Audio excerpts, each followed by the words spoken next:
Hi, everyone. Harry here to talk about the pending indictment from the New York District Attorney of Donald Trump, first ever of a former president, what to look for when it drops and when to look for it.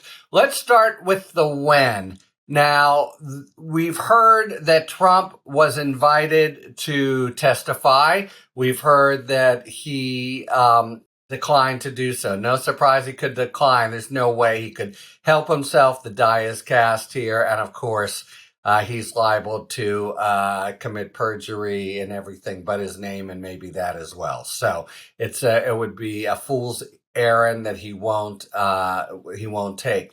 But it's significant that it was offered. It's generally considered the last step. Well, here's the very end game of a typical indictment in a big white collar case there. You give the target, who hasn't been subpoenaed, it's all been about him, but you give the target a chance to come forward and testify to the grand jury, say whatever he or she wants to say. Now, you can't compel them because it's a Fifth Amendment problem. A target is someone you've decided to, provisionally anyway, to indict. So you can't force him to show up. Almost every state prosecutors, and certainly the same with federals, prosecution have that as an ironclad practice, not to force somebody. But they might want to do it voluntarily here. They almost never do, and this wouldn't be one. Okay, the other things that happen then is the defense attorneys are given a final chance to come in and try to talk the DA out of bringing charges. Maybe they have a good legal claim that they say that they'll lose, or a practical argument, or maybe they want to offer a deal, whatever. But this is their last shot at talking them out of it. And if that fails and they go forward, it's been said it's all down to the DA, but it isn't. They have to ask the grand jury to return an indictment, and that means that but it's not like a regular jury. 23 people, majority rules, so just 12 people have to find that it's not, and nor is it beyond a reasonable doubt, basically, that it's solid to bring those charges. All of that, I think, is not in doubt. Timing, however.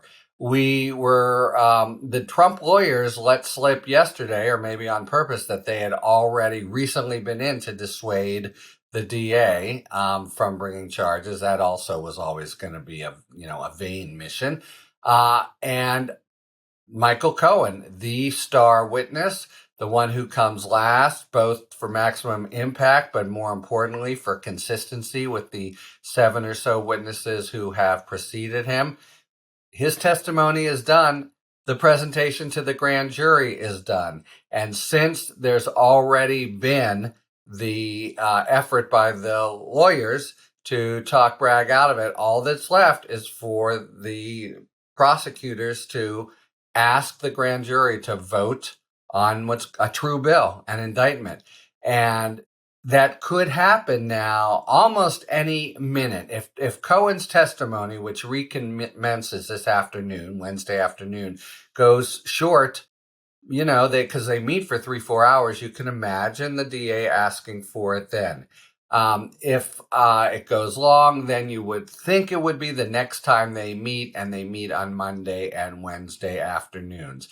Even if they do it right away, it might be sealed until it's brought up to the court, and it would be unsealed possibly tomorrow, although speculation at that point would be rife, and we'd essentially know. Okay, so timing really could be. I did a tweet where I said this is the best sort of real life application of the famous Julius Caesar colloquy I've ever heard. The Ides of March have come, that being today.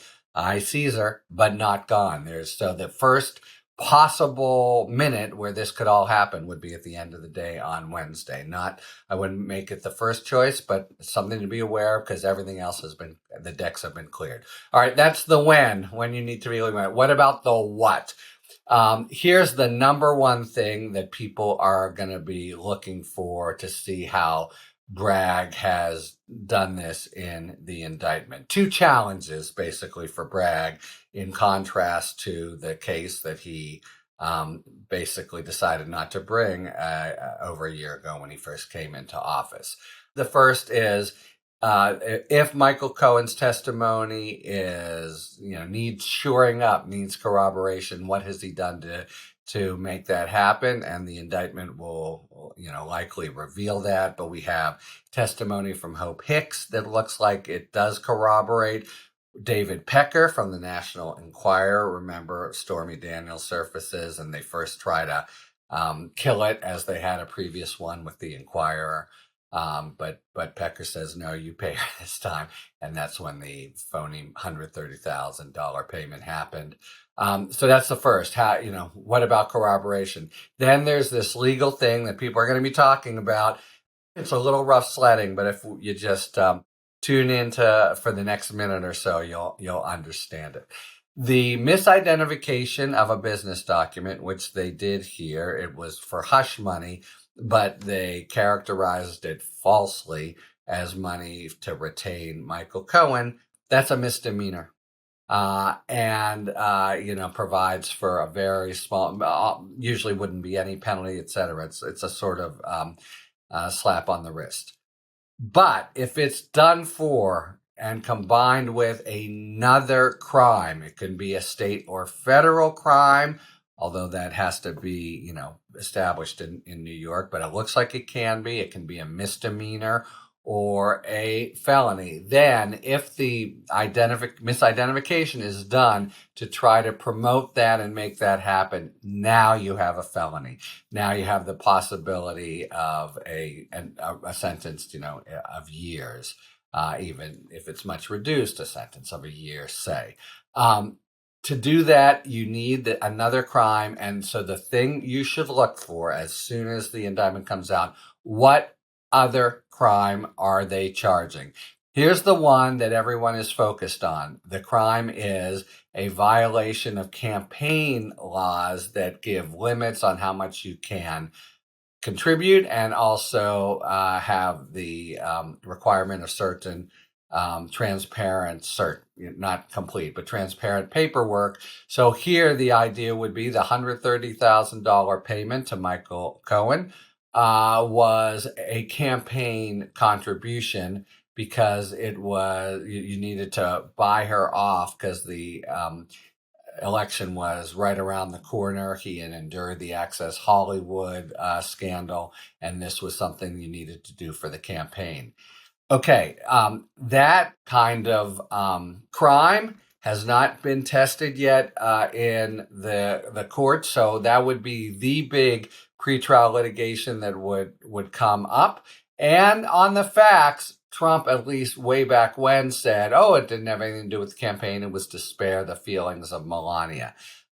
Seems dubious, but that would be up to a jury to decide. So it may be that everyone agrees that, there's some weaknesses. This is where the case could go by the shoals, this attempt to combine misidentification of paper with a campaign contribution violation. So the question is, does Bragg have something else up his sleeve, a different kind of crime that he can allege the payoffs were done to further or in conjunction with, to put it on more solid ground? Okay, so a little bit of legal stuff to focus on, but to summarize, when could be as soon as Wednesday afternoon, or as late as, I don't think later than Monday, though it could then have to go up to the judge and be sealed. The very latest I can imagine our learning about it would be Tuesday. And the thing to think of, to focus on now that you understand it, is what crime is, if any, but almost certainly there will be one. He doesn't want to go through all this just to charge a misdemeanor. So what crime will Bragg say that the misidentification of the payout was done in combination with or to further? And from that, you'll have that'll be the summary of how the commentators and stuff who go on TV, if they're saying, oh, it's going to be a hard case, that's what they have in mind, that it's this one. Okay, so stay tuned, coming soon. Historic and, tumultuous in the political ferment as well. So we'll be following it really closely. In fact, I think we're going to try to have a sort of mini roundtable on the indictment as soon as it comes out. So stay tuned to this space to check it out when it does. Until then, talk to you later. Thanks for tuning in. If you enjoyed this video and other Talking Feds content, please take a second to like and subscribe. Talk to you later.